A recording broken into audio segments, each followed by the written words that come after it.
ABC Listen. Podcasts, radio, news, music and more. When it's behind you or ahead of you, it can be really easy to romanticise being in your 20s.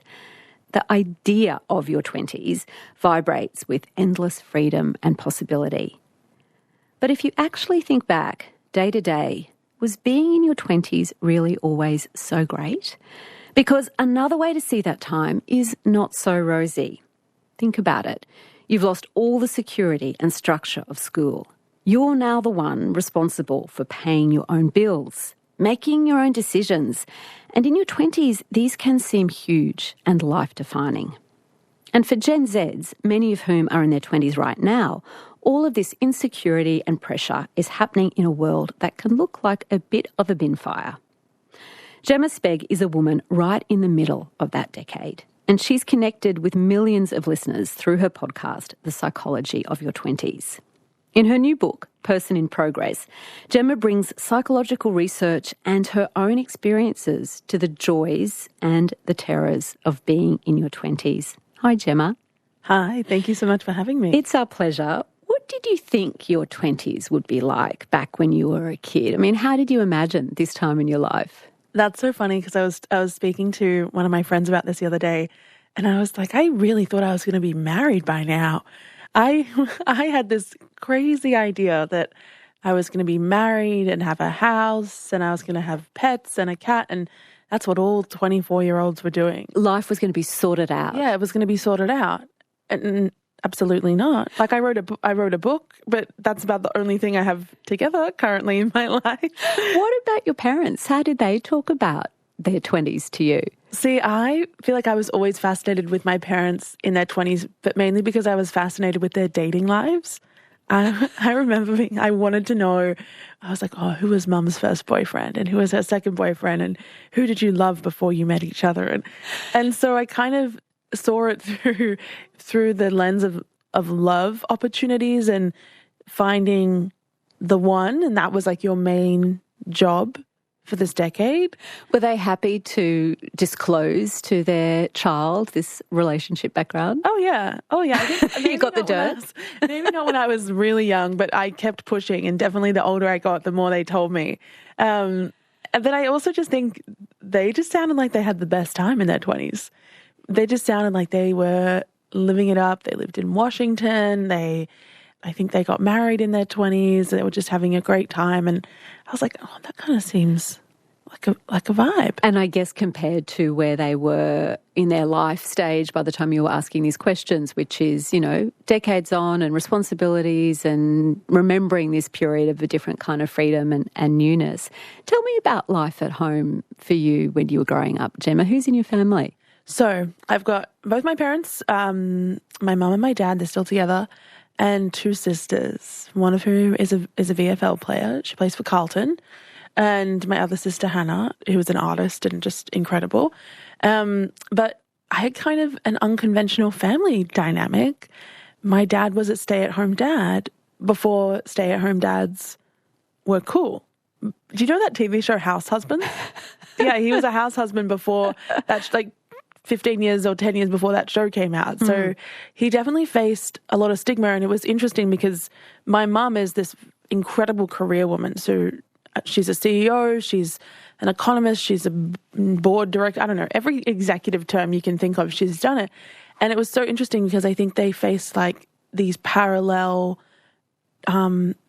experiences of discrimination that as a child I didn't really understand. And now that I'm older, I'm like, wow, you both really made sacrifices for each other, but also really had it tough in a very unique way, standing out in your different kind of life paths. So do you reckon your dad was considered kind of cool and interesting in the playground, being the stay-at-home dad? I honestly think it was really tough. Having spoken to him about it now, he was like, I was so lonely because either I was getting hit on because people were like, look at this amazing single dad, or I was being excluded because people thought I was a creep. And no one wanted to invite me to the baby group. No one wanted to have coffee with me. No one wanted me to be around because I was almost seen as a threat, seen as just a little bit not normal. And then it's interesting because my mum would then come into those environments and these same mothers would be like, oh, and who's your child? And she'd be like, oh, that one over there. And they'd be like, oh, we just thought that Bart, which is my dad's name, was this amazing single father. And she was like, well, are you guys all single mothers? And they're like, oh, no, we've all got husbands. And she's like, yeah, exactly. So what's with this kind of misogyny going on? Yeah, and interesting, it's so recent. This is not that you're talking about early decades. 2000s. Yeah, right. Was having your dad at home for that stretch of time when you were growing up, what's that meant for the kind of relationship you have with him? We are very, very close, but not in the we talk every day kind of close. In the we tell each other, well, I tell him probably more so, like very, very deep thoughts. And we have very difficult conversations with each other. And, you know, anytime I'm in a crisis or something bad is happening, like everything is shared with my dad. And I tell him so much that I wouldn't tell friends. And it's meant that we have a very close relationship. And I know that he didn't have that with his father. And I can see that he is trying to break a generational cycle.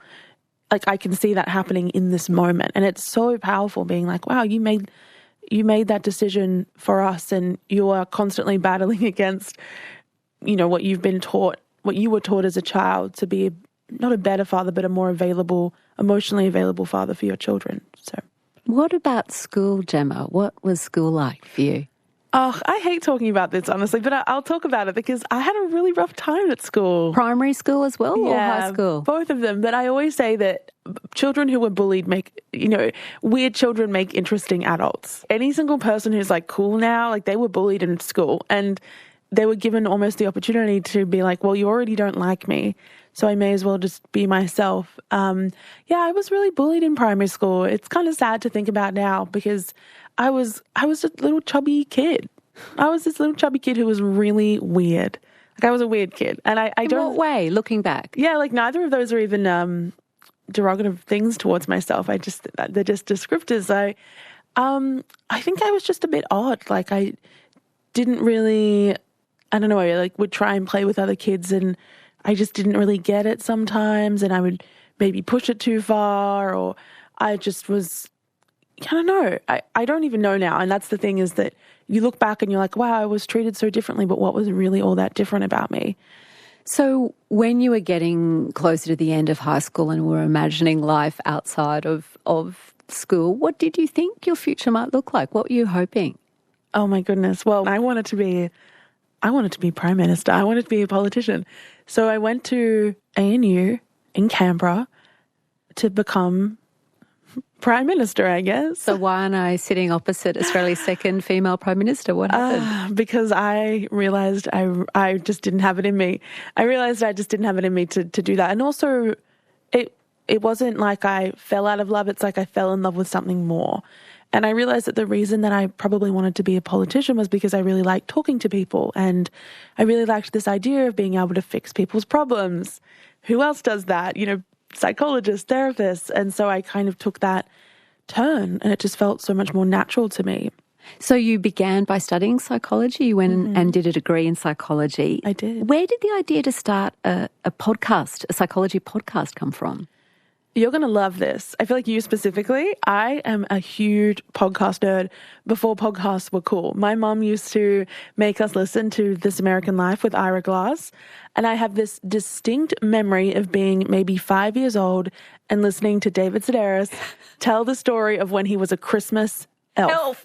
Do you know the story? It's a great I listen story. to it every year. It's so good. I made my partner listen to it, my boyfriend listen to it. And he was like, it's become this tradition for us as well. And I think David Sedaris would love that he's become a part of other people's festive traditions, his strange turn as an elf. I would cry. I would cry if I met that man. I don't know. I'm his biggest fan. But, and I remember also listening to Dying for Sex, like when that first came out. I know it's now a TV show, when I was like 14. And I just really loved the format. And I listened to so many podcasts, and then I went through a breakup. And I feel like breakups are sometimes the best beginnings for stories. So many people have stories that begin in that like marshy wetland of emotion. And I was having all these discussions with my friends at the same time about things that were going on in our lives. So I was trying to dissect this heartbreak that I was experiencing, which was my first really big heartbreak. I was trying to understand why I felt so lost. I equally had friends who were struggling with trying to figure themselves out, and I was studying psychology. And I remember this one conversation I had with a friend, and I can even picture where we were, and she was talking to me about something, and I was like, oh, you need to read this study. This study will explain this for you that I read in my psychology class. She was like, oh, really? And I was like, oh, and then you got to read this one. Like, all of this links to this science. Like, people can explain this for you. And suddenly I remember just being like, I should make a podcast about this, like the psychology of your 20s. And have you ever had one of those ideas where you are just like, there is no reality going forward where I do not make this? I remember just some wild calling in me being like, you have to do this. I don't know where, I didn't have the time, I didn't have the experience, but I just had to do it. It felt out of body. And so I started it in the back of my Subaru Forester in my Canberra share house that had which is this dirt backyard. And there was 4 people living in that house, and it only had 3 bedrooms. Someone was living in the lounge room, and I was in the back with my iPhone recording the first episodes of my podcast. And was there a moment where you got the first sense of just how big the show had become, of how many people were connecting with this little thing that you were creating? Yes, and it was terrifying. I was working as a management consultant, and I just started to notice it was just all these listens. And then one day my dad goes, do you know you're number 10 in the world of listened podcasts? And I'm like, huh? He goes, yeah, number 10. And I was like, show me that. And it was true. On Spotify, I was the 10th on that day at that time, like 10th most listened to podcast in the world. And I freaked out. Freaked out in a good way? No, in a bad way. I was like, oh my gosh, what's happening? Don't get used to this. This is just meant to be a hobby. This is not meant to happen. Like, this isn't meant to happen to you. Like a major wave of imposter syndrome. Also, because the psychology of your 20s, I knew it was a good idea, but I thought it was a good idea for me, for myself, like as a catalogue of my experiences and my memories. I shared a lot that I didn't necessarily want people to hear. And some of the early episodes, which have now been removed, are interviews with friends where we reveal quite personal things. We talk about people by name because no one was meant to listen. I even had an interview with my ex-boyfriend on there. When he was my ex, like it was like, can exes be friends, featuring my ex-boyfriend. And I was like, I don't really want the world to listen to this. And once you realised that the world definitely was, how did the success of the show change your life day to day? Well, I immediately got an agent, which I didn't know podcasters had agents. And I remember getting the email from my now agent, Shelby, and I was like, scam. It's like, she's the scammer, thinks she can get me. Because I was like, I'm not stupid.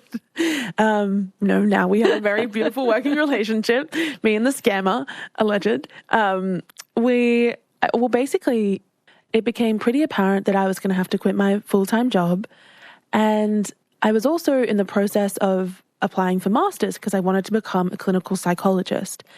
And I remember being like, okay, you have to make a choice. You can't do both. Like, you just can't do both. The podcast is so much work. What are you going to do?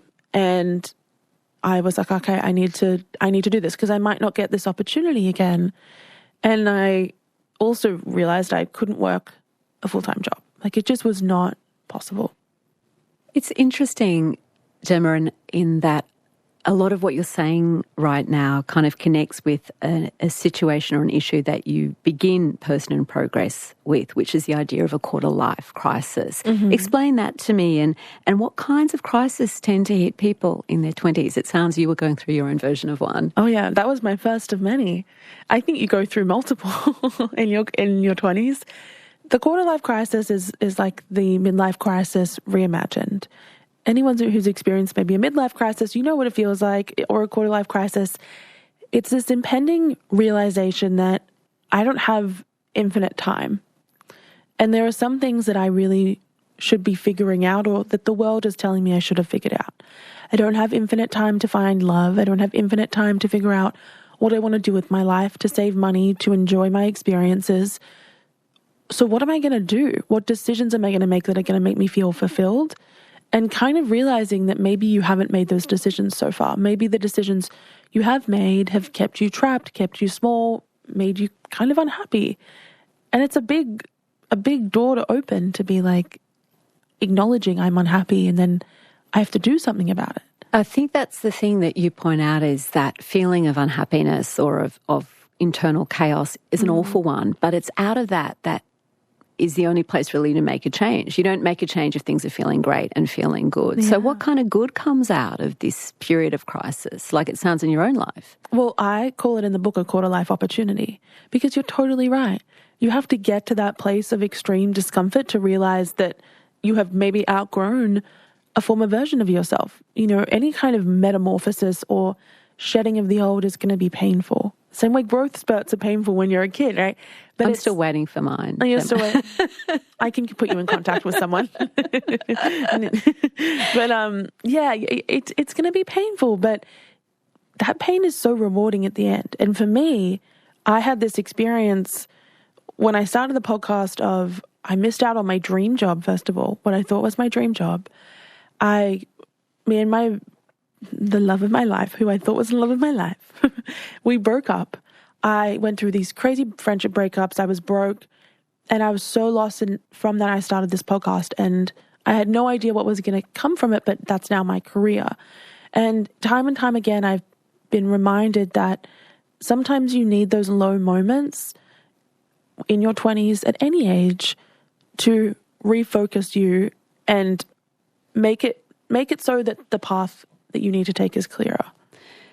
It's a stage of life, as you know, you experienced, where on one hand it feels like time is just starting to get shorter, and you're aware of that, but there is still this enormous opportunity to make changes. You feel that there are so many still choices ahead of you in terms of work or travel, or, you know, really who you are in such a fundamental way. But the risk with that, I think a lot of people feel, is what if they do it wrong? What if they make a terrible mistake? What approach have you found helpful yourself to thinking about mistakes? So I'm just going to say this very clearly. If you are doing something, there's no way that you are doing it wrong. What I mean by that is that any kind of action is important, purposeful, and cannot be wrong because you are moving and you are not staying still. There is a study, and it's not a famous one, but it's my favorite study, called What Are Regrets? And it was a series of researchers who wanted to examine what people really regret in their lives, not just at old age, but any point. And what they found time and time again is you are more likely to regret the decisions that you didn't make, what they call inaction decisions, than the decisions that you did, called action decisions.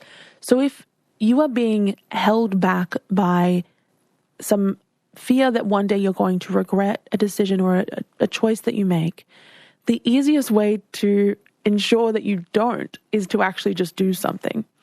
Do anything that calls you deeply. Do anything that even calls you mildly. Just do something and point yourself in a direction, because like movement is going to get you somewhere faster than staying still, even if it means you have to turn around and come back.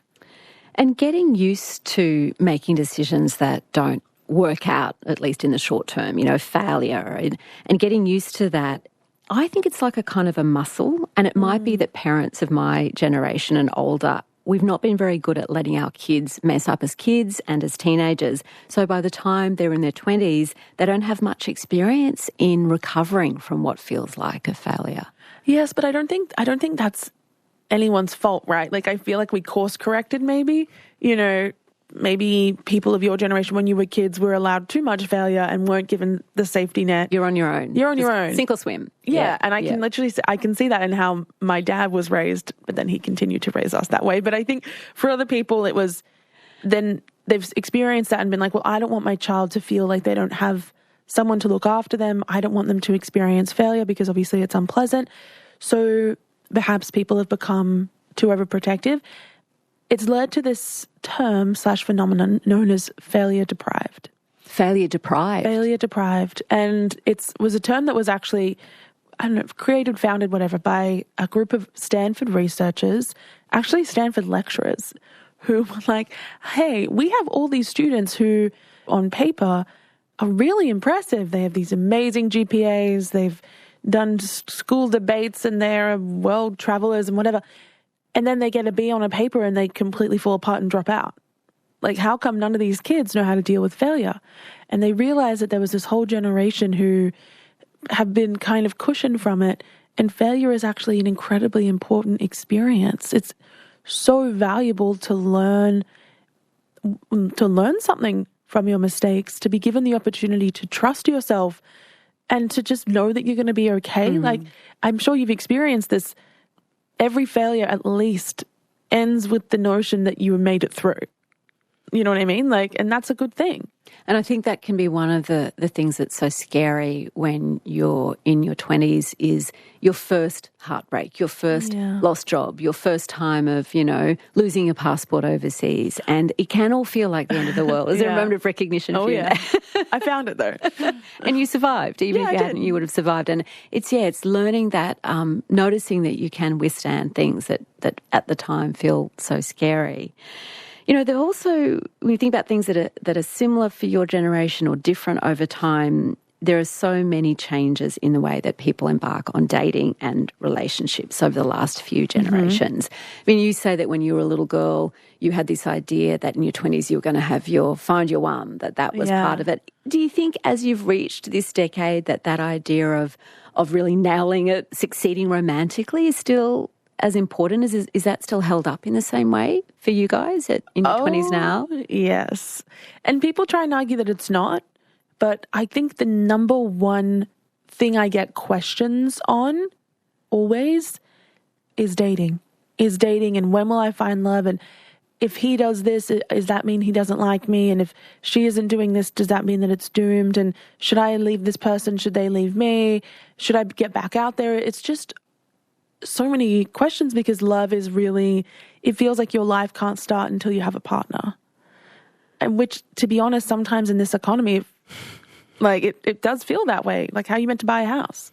How are you meant to make decisions about where to move? Because what if you meet someone and are my friends going to have people that I could date? Like, there's just all these things. So it's bigger than just the relationship. It's both. Yeah. It's a marker of adulthood and it's a way into a whole lot of other adult experiences. There were a lot of bad versions of dating when I was in my 20s and I participated in any number of them. But this term situationship is a new one. What does it mean? Oh my gosh. A situationship is basically a relationship without a label. But you are doing, maybe you guys would have had the term friends with benefits, but it's more than that. You are dating. You are in a relationship. You're not seeing other people. You're not involved with other people. Maybe you've even met family. You've met friends, you've done the trips.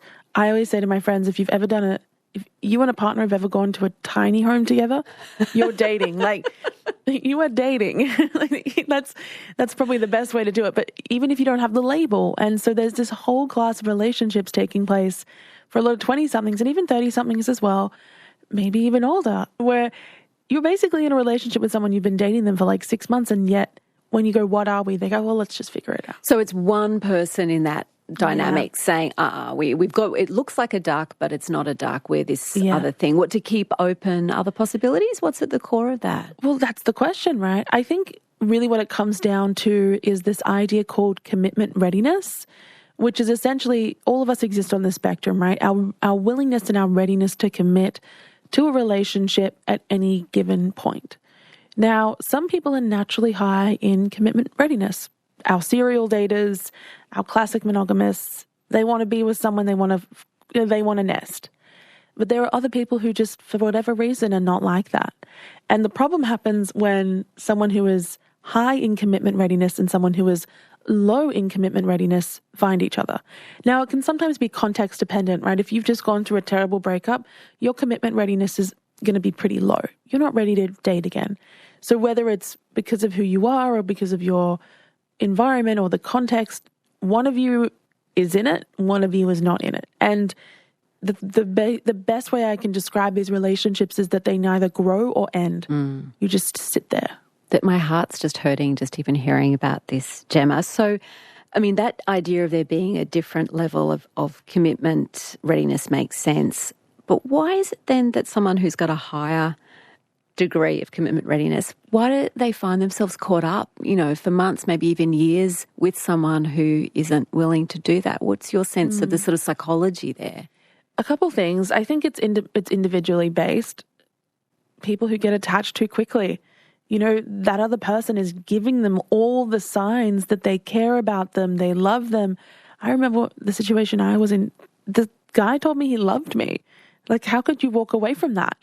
He loved you, but he didn't want to commit. It was still a situation. Yeah, he loved me, but he didn't want to be my boyfriend. But totally come stay at my parents' house for a week. Be in the tiny home. Yeah, we did go to a tiny house. So it meets my criteria. If you think back to your own experience of a setup like that, which was making you unhappy, what kept you hanging in there? I think two things. I wanted him to change, and I thought that was a possibility. Yeah, I know. I feel like that's every generation experience. Every person experiences that. And also there was this huge stigma around being single. I was like, I'm so close to the finish line of having a partner and having a person and finally existing in the world of couples rather than in the world of singles. If I can just convince him, I can be there. And I also really liked him. And that's the thing. The brain may be rational, but the heart definitely isn't. And they talk and talk and talk and no one makes a decision, right? So you're sitting there and part of you knows, like, I need to get out of this relationship. And it is a relationship. Like, this is not right for me. And this other part of you is like, oh, but what if it is? And it just requires you to work a little bit harder.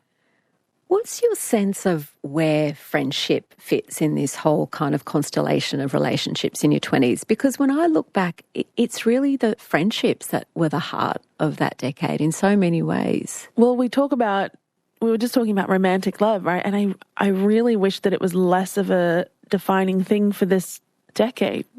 I wish that people realize that your parents are your core relationship in your childhood and teen years. Your friends are your 20s, and then a relationship is your 30s, and then your kids are probably your 40s, right? You have to take advantage of the fact that this is the decade for friendship. You could find the love of your life. You could find your dream job. Everything else could work out for you. And you would be miserable if you didn't make some really great connections along the way. Like, one of my best friends is someone in her 50s. We also need to talk about this as well, as have more friendships with people who aren't the same age as you, who are in very different stages of their life. It's so important. I will say it's hard to make friends at the moment in your 20s. It's just rough. Why is that? Why is it differently hard, do you think, now? I think it's harder because, firstly, people need to work more. Like the rise of hustle culture, but also the cost of living means that people are more career focused, definitely more income focused. Also, I feel as if people have they find their groups and they stay in them. And I don't want to be one of those people who blames social media or who blames the internet. I think it's a more general social trend towards people being quite isolated and staying friends with the people they've known for a long time and not making new ones. Maybe it's because we lack third spaces. Maybe it's because we lack places where community can come together. I was thinking about this in terms of nieces and nephews of mine in their 20s. They do seem to spend more time alone than I did. I mean, I was living in share houses. I'd be out with people. But it's because that being online can be a false friend in that way, can't it? Yeah. Because you can kind of be entertained and distracted at home. You don't have to leave your house, but it's that sort of hollow nourishment. It doesn't lead to those same connections at being out in the world. Yeah, I do that all the time. It's like, oh, I can like that person's Instagram story and maintain the friendship as much as going for a coffee once a month. And it's like, not really. The other element in this that I think you have a really interesting take on, Jemma, is aloneness, because we're always being told that we're in the midst of some loneliness epidemic, and there's real suffering and angst about people's sense of loneliness. But you've got a kind of different take on the value of loneliness. Yeah, I think that up until a point, it's actually really useful, and it's something that we need to get better at dealing with. In your daily life, you do have to find a way to make peace with it. even if we were to cure the loneliness epidemic right now and mandate that everyone has to go out and make friends with someone who doesn't have enough friends and whatever it is, we would all still be experiencing loneliness at some point, at some stage. And there can be growth in loneliness, Yes. a bit like the quarter-life crisis you were describing. It's a gift sometimes. I think loneliness, when it's thrust upon you and when it feels uncomfortable, you can fight and fight and fight, or you can sometimes just lean into it and say, I'm going to take what I can from this and I'm going to learn from this, and I'm going to practice solitary activities so that when inevitably there is a time in my life where I may need to walk away from a relationship that was my everything, or I do need to say goodbye to a friend, or a parent dies, or a close friend dies, I'm not going to be so beholden to this feeling that I let it completely destroy my life. I make peace with loneliness. I make friends with loneliness. I've been doing that a lot. Like when I was at uni in my early 20s, gosh, I had to constantly be surrounded by people. And I just didn't like who I was then, but I was so desperate for the company that I couldn't see another option. And then I slowly started allowing myself to withdraw a little bit and not say yes to everything. And I know myself so much more now. I'm so much more at peace. I'm not threatened by social rejection as much or social judgment. You just notice a lot of really amazing shifts. And you get to learn to enjoy your own company. I love hanging out with myself. Yeah. You always get to do what you want to do. Yeah, my book came out and I went out for sushi by myself, and my partner Tom was like, oh, do you want to hang out? I was like, no, go. Rewarding myself with I some was like, solo look after the sushi. dog. You point to research in Person in Progress that found it's 20-somethings who are the workers most at risk of burnout. Why is that? I think maybe because there's this huge expectation to pay your dues and to work really, really hard. And it's not to say that people who are in their 30s and 40s and 50s, 60s aren't working just as hard, but it is kind of a big adjustment during your 20s to go from having a lot of free open space to being in the structure of maybe a 9-to-5 or an apprenticeship. And sometimes I don't think people realize how much pressure is placed on this generation to be successful, but also to be financially stable, to impress people. It feels like more and more there are less jobs, less opportunities, jobs being taken by AI, left, right, and center. That's a huge thing that everyone in my generation is talking about, especially jobs that previously felt safe, like lawyers and, journalists. You were mentioning just before we came to the studio, Jemma, how with your podcast you haven't really had anything more than 2 weeks off at a stretch for the last few years. So it's that kind of new modes of working seem to have really evaporated some of the boundaries between work and leisure time for lots of people in their 20s. Well, let's also talk about that. You brought up a point I hadn't even mentioned, which is you can get an email from your boss any day of the week these days. You know what I mean? Like the overlap between our free time, our off time, and our place of work is less and less. A lot of us work from home now, so we're operating in our private space and working. A lot of us are accessible more and more. There's no longer this sense of like you go to work and then you leave work and you are done. And if you're in your 20s and starting out, you're wanting to prove yourself, impress the people who've got the power to give you a job or fund you or not. So I guess holding any boundaries are going to be more challenging at your stage of life. I find this a lot with my friends where it's like, oh, come on, like come and have a drink. And they're like, I can't. We all know that it feels like, well, if I lose this job, it's going to take me so long to find another one. I need to be moving fast. Look at everyone else around me. That's the other point, the comparison that we have to face these days. Not to say like, oh, we have it so much worse than every other generation, but it is a new facet of this that is really difficult. Imagine being able to log online onto LinkedIn at any moment and see what every single person you went to high school, university, college, graduate school is doing. Like this is the stuff of waking nightmares. One criticism that can get levelled at Gen Z and millennials by older generations is that, oh gosh, you're all so self-obsessed. Some of these problems, they're really the result of too much self-analysis. Do you think there's anything in that?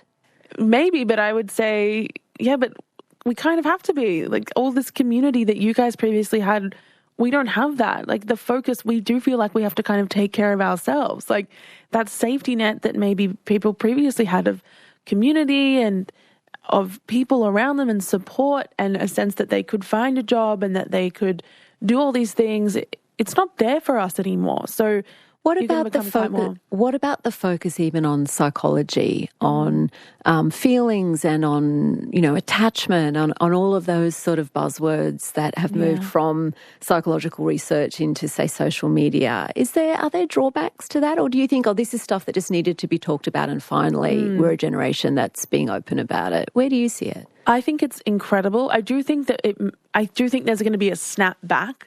I think maybe at times it is going a little bit too far. I always use the example of the word narcissism.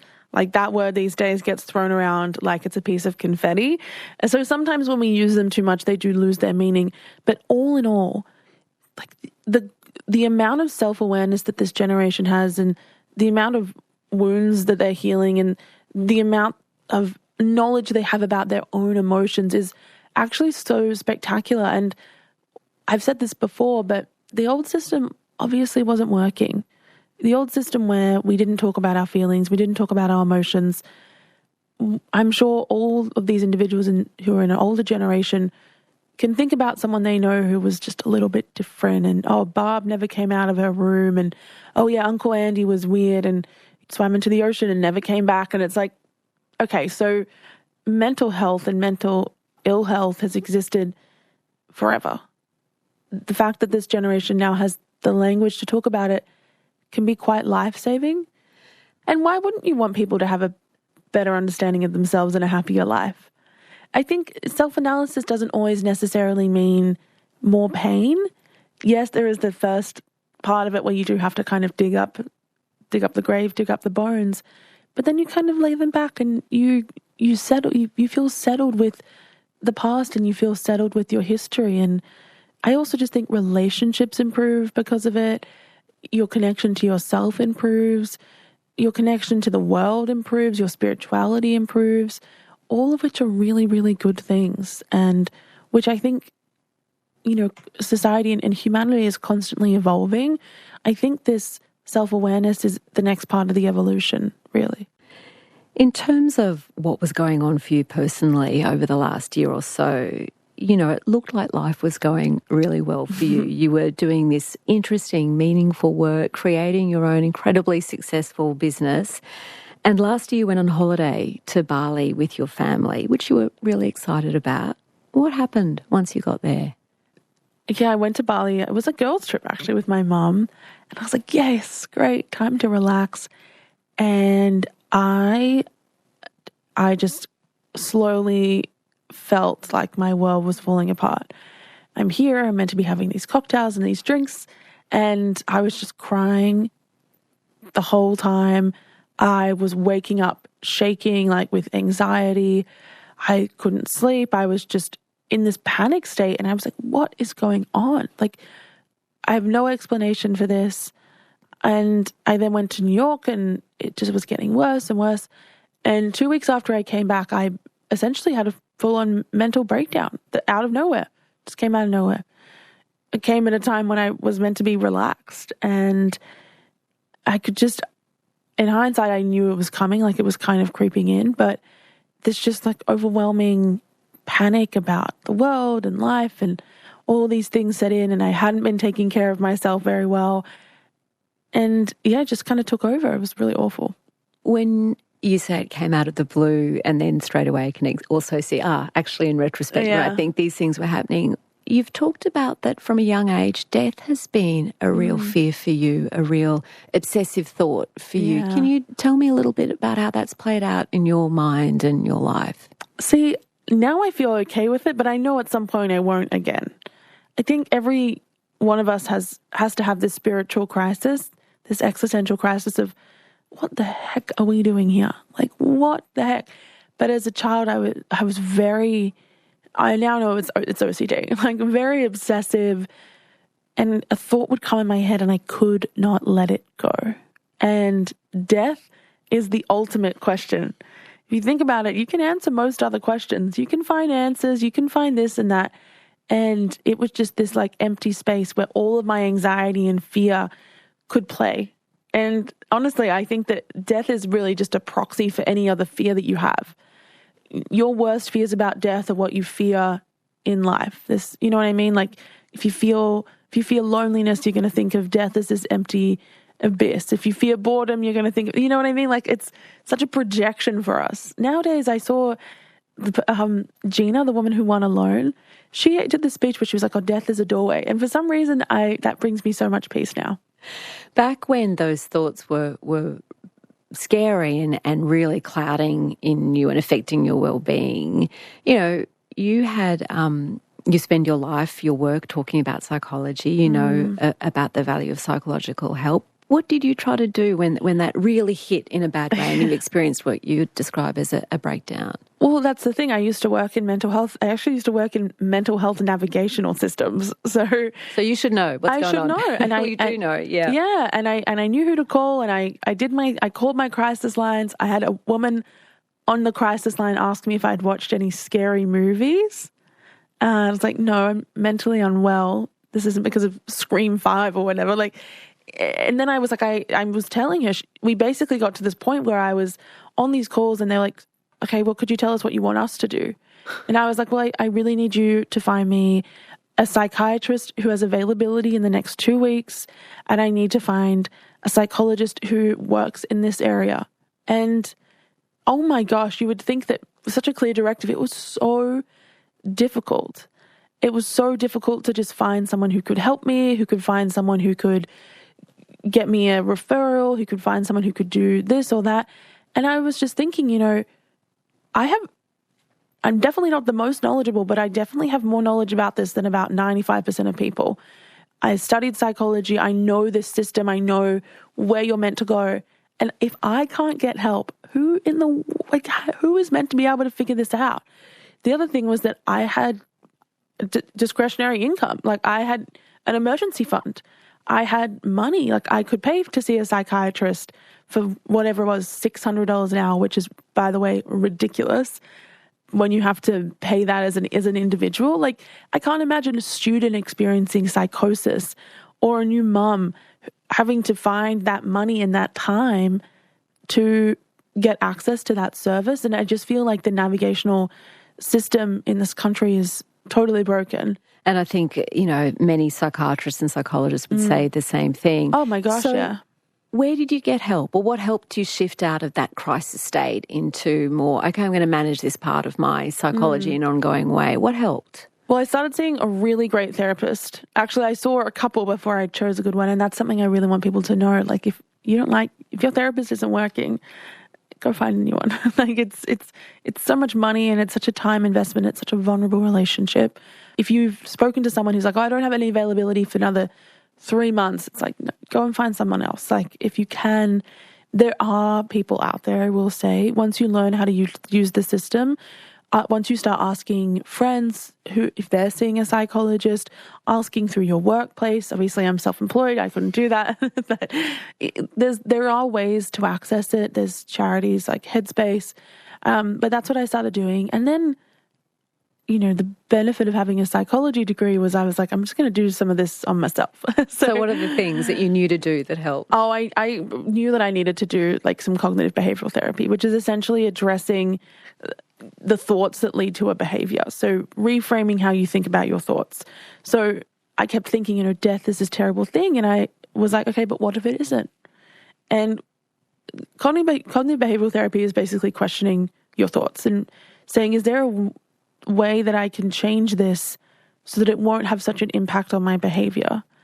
And that's what I really started doing to myself. And what about getting out of your head and into your body? Is that part of feeling good for you too? Oh yeah, I do a ceramics. Actually, I've been doing like ceramics courses back to back, and I think they're like, you don't need to come to these anymore.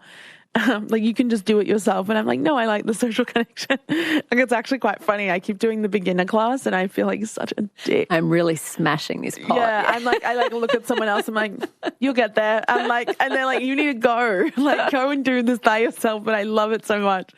Yeah, and I started running, which I never thought I was going to do. Turns out if you run slow, it's actually more enjoyable. And I also just started putting in place like boundaries for work. Like, when you work for yourself, you don't think that you need boundaries with your work because you don't have a boss and you don't have someone who's asking you to do things, except you are the boss and you are a mean boss and you are the cruelest boss because you can find the exact insecurities that are going to make you want to work harder and bring them out and serve them up whenever you want. So you had to become your own trade union organizer to fight back. I did. Actually, my partner and my mum were kind of the ones who stepped in. And actually, sorry, I talk about him so much, but my partner Thomas started calling my brain Brian. And if anyone has OCD, anxiety especially, calling your irrational thoughts, being like, God, Brian, like, shut up. Like, anytime a thought would come into my head where I was like, oh, that's scary, I'd be like, Brian, like, just go away. Leave me alone. That's a very good name for that brain. Making that brain Brian makes it immediately less scary. Yeah, it's from the movie Igor. I don't know if you know that one. But now Tom will be like, oh, how's Brian today? Oh, Brian's being a little, So was that experience, Jemma, always something you were going to talk about in your podcast? Did you know that even as you were going through it?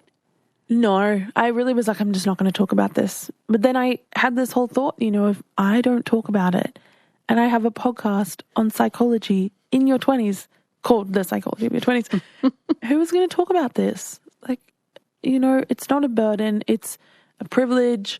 This is an important thing to discuss. And the amount of people who have reached out to me and said, oh, I'm the same. I felt this. I've experienced this. Thank you for talking about it. No one wants to talk about that stuff. And I get it. Like, it's hard to talk about because it requires vulnerability from everyone that sometimes you just don't have. You just don't have it in you.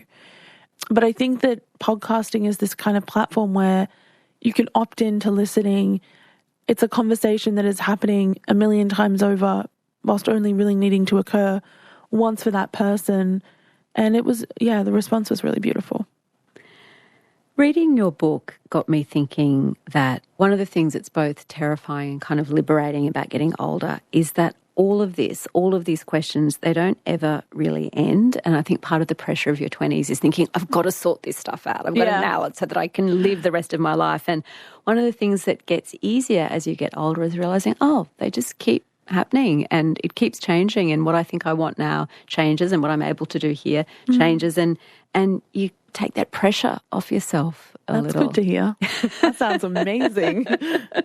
Because I think there's this real fantasy we have of control, isn't there? That if we make the right decision, then we'll have control of our life. But none of us do. Isn't it so funny? There is this, you've said it perfectly right. It's like someone has told us that there is this one golden pathway that has already been carved out for us that we need to figure out. And I think it's because there's these ideas of fate and destiny and whatever.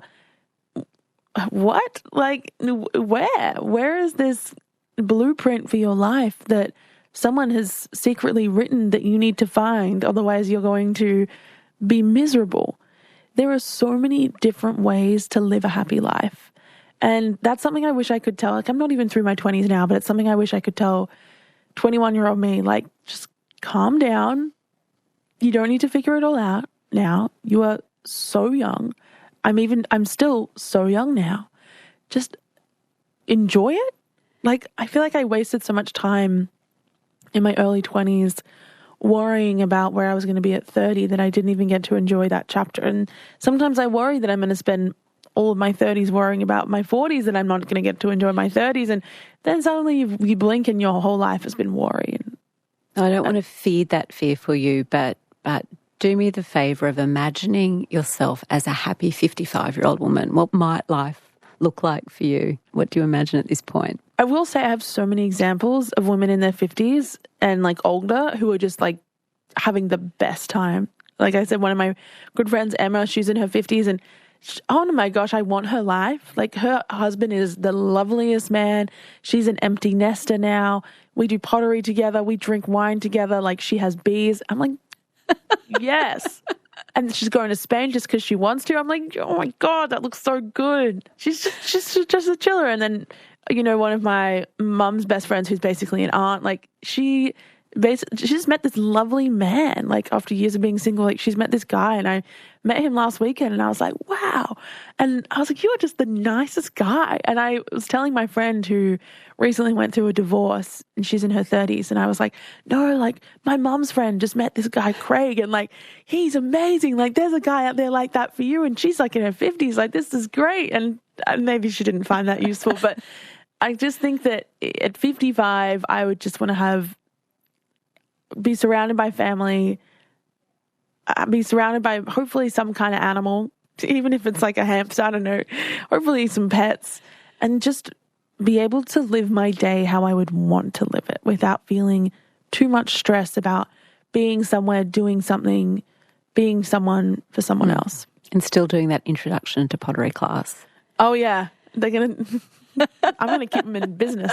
I'm going to be the sole reason. They're going to name a class after me. Jemma, it's really lovely to meet you. Thank you so much for being my guest on Conversations. Thank you so much for having me. Jemma Sbeg's podcast is The Psychology of Your 20s, and her new book is called Person in Progress.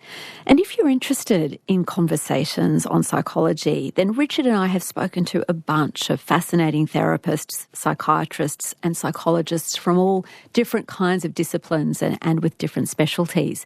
We've collected some of those on our website. It's in highlights called On the Couch, so check them out. And if one of those conversations really connects with you, then we would love it if you'd share it with someone in your life who you think would love it too. This conversation was recorded on the lands of the Turrbal and Jagera people. Our executive producer is Nicola Harrison. I'm Sarah Konoski. Thanks for listening.